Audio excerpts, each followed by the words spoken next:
Hello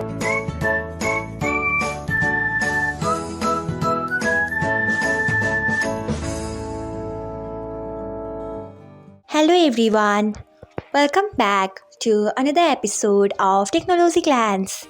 Today, in this video, I'm going to guide you through how you can turn off product updates on YouTube. So, let's get started. Firstly, open YouTube app in your device.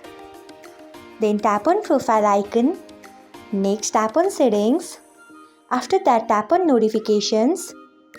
Next, scroll until you find product updates. Then turn off it by tapping on it. So, this is how you can turn off product updates on YouTube. Thanks for watching. If you found this guide helpful, we would love it if you hit the thumbs up button below. We upload great new tech tutorials like this one every day. So, do not forget to subscribe to our channel and hit the bell icon so that you'll never miss another update.